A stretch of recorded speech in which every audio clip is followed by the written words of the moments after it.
Hey everyone, welcome back to the channel being a teacher. कैसे हैं आप सभी।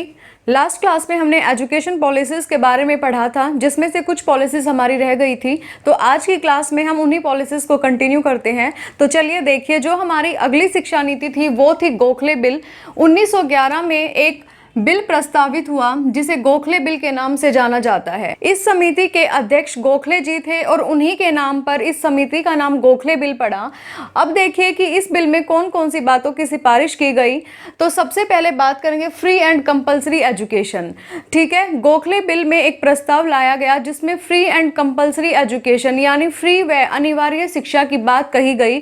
लेकिन उस समय अंग्रेजों ने इस प्रस्ताव को मानने से इनकार कर दिया। तो ये प्रस्ताव तो उस टाइम पे आया कि फ्री एंड कंपलसरी एजुकेशन लाई जाए, लेकिन अंग्रेजों ने इस प्रस्ताव को पारित नहीं किया। इस वजह से उस टाइम पे फ्री और कंपलसरी एजुकेशन सफल नहीं हो पाई थी। अगला फिर जो कमीशन आया वो आया 1917 में, जिसे सदर कमीशन के नाम से जाना जाता है। इस कमीशन की मुख्य बातें क्या थी वो देखिए। This commission was brought to improve the BHU and AMU universities. हमें पता है कि उस टाइम पे हमारी दो यूनिवर्सिटीज़ ओपन हुई थी। एक थी हमारी बनारस हिंदू यूनिवर्सिटी और एक थी हमारी अलीगढ़ मुस्लिम यूनिवर्सिटी। उस टाइम पे इन दोनों यूनिवर्सिटीज़ में काफ़ी खामियां चल रही थी। तो इन्हीं खामियों को देखने के लिए, उनकी पहचान करने के लिए और उन खामियों को सुधारने के लिए ये समिति बनाई गई थी, जिसका नाम रखा गया था सदर कमीशन। यानी कि बनारस हिंदू यूनिवर्सिटी और अलीगढ़ मुस्लिम यूनिवर्सिटी में जितनी भी खामियां चल रही थी, जो भी प्रॉब्लम्स फेस की जा रही थी, उन सभी प्रॉब्लम्स को सॉर्ट आउट करने के लिए ये कमीशन हमारा लाया गया था, जिसे हम सदर कमीशन के नाम से जानते हैं। तो ये कब हुआ हमारा 1917 में। इसके बाद 1929 में हमारी एक और शिक्षा नीति आती है, जिसे हम हार्टोग कमीशन के नाम से जानते हैं। ठीक है, अब इस कमीशन में कौन सी बातें कही गई वो देखिए। सबसे पहले तो आपको ईयर भी ध्यान रखना है कि ये कमीशन कब आया, 1929 में आया। अब देखिए, to studied problem in primary education. तो मेनली जो ये कमीशन आया वो किस लिए आया था, ये पता करने के लिए कि जो हमारी प्राइमरी एजुकेशन है, प्राथमिक हमारी शिक्षा है, उसमें कौन कौन सी प्रॉब्लम है और किस तरीके से उनको दूर किया जा सकता है। ठीक है, 1929 में हमारी प्राथमिक शिक्षा में बहुत सारी कमियां थी और उन्हीं कमियों की पहचान करने के लिए और उन्हें सुधारने के लिए हमारा हार्टोग कमीशन आया था। तो अब ये देखिए कि जो वो कमियां थी वो कौन सी मिली थी। अपव्यय व अवरोधन। ठीक है, बहुत इंपॉर्टेंट है अपव्यय व अवरोधन, जिसे इंग्लिश में ड्रॉप आउट एंड स्टैग्नेशन कहते हैं। अपव्यय का मतलब होता है कि जब एक बच्चा बीच में ही स्कूल छोड़ देता है, और अवरोधन का मतलब होता है जब एक बच्चा बार बार एक ही क्लास में फेल होता है। तो उस टाइम पे जब प्राइमरी एजुकेशन पे स्टडी की गई तो पाया गया कि प्राथमिक शिक्षा में बच्चों के अंदर ये दो चीज़ें बहुत पाई जाती हैं, अपव्यय व अवरोधन की। इन समस्याओं की पहचान की गई कि क्यों बच्चों की स्ट्रेंथ नहीं बढ़ पा रही है, क्या रीज़न है। तो इन दोनों चीज़ों की पहचान हुई, अपव्यय व अवरोधन की, और फिर उस चीज़ पे काम शुरू हुआ कि किस तरीके से हम ड्रॉप आउट और स्टैग्नेशन को रोक सकते हैं। तो ये भी काफ़ी इंपॉर्टेंट है। अगली जो हमारी समिति आई वो हमारी आई 1937 से 38 में, जिसे हम बेसिक एजुकेशन के नाम से जानते हैं।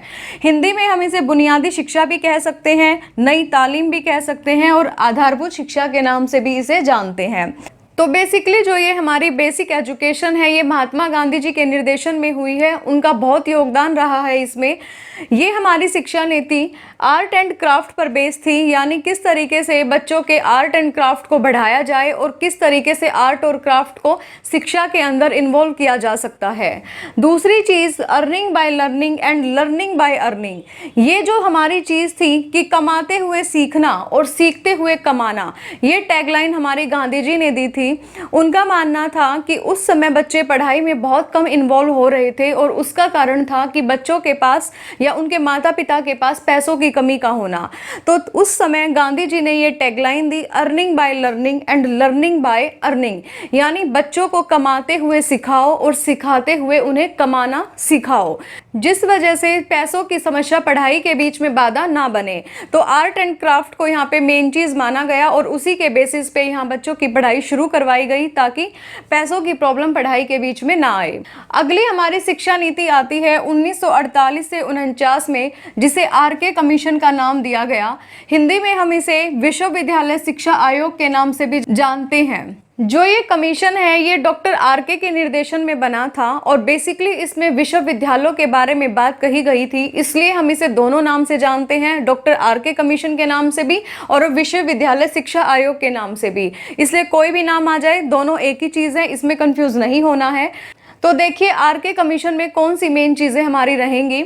सबसे पहली बात, फर्स्ट कमीशन आफ्टर इंडिपेंडेंस। इसमें याद रखने वाली बात यह है कि स्वतंत्रता के बाद शिक्षा को लेके जो पहला कमीशन आया वो था हमारा डॉक्टर आरके कमीशन।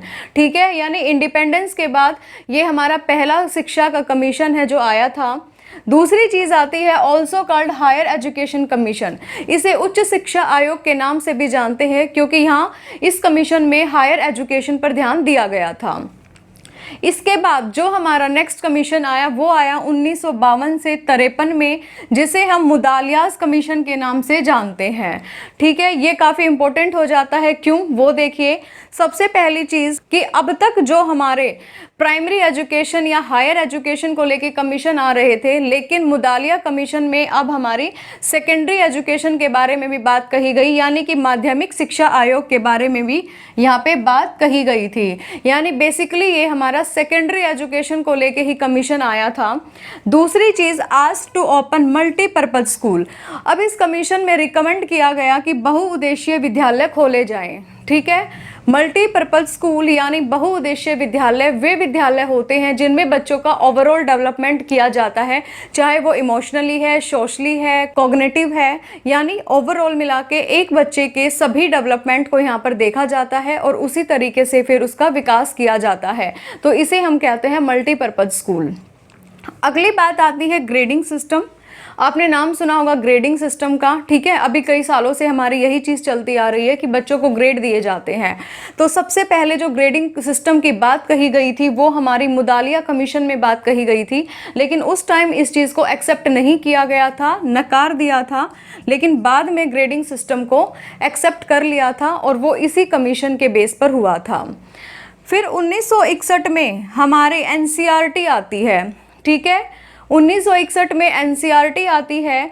तो एनसीईआरटी का क्या काम है वो चीज़ देखिए। सबसे पहली चीज़ तो यही याद रखनी है कि एनसीईआरटी की स्थापना कब हुई है, 1961 में। फिर इसमें क्या क्या इंपॉर्टेंट चीज़ें हैं जो एग्ज़ाम में आ सकती है। सबसे पहली बात, develop curriculum on national level. राष्ट्रीय स्तर पर पाठ्यक्रम की संरचना एनसीईआरटी द्वारा ही की जाती है, यानी जो करिकुलम का डेवलपमेंट होगा वो एनसीईआरटी द्वारा किया जाएगा। दूसरा, research in the field of education. आपको पता है कि शिक्षा के अंदर रोज कोई ना कोई रिसर्च होती रहती है, तो ये जितनी भी रिसर्च होती हैं उन्हें कौन करवाता है, एनसीईआरटी करवाती है। ठीक है, अगली चीज आती है writing and providing books for schools.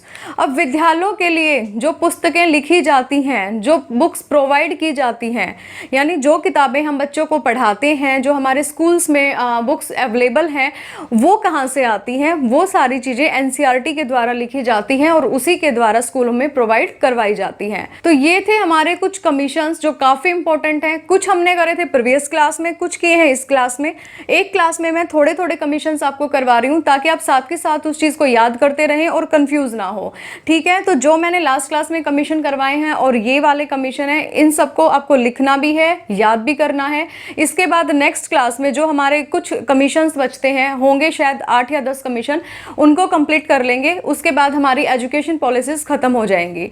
तो ठीक है, आज की क्लास में इतना ही। Thank you, have a nice day.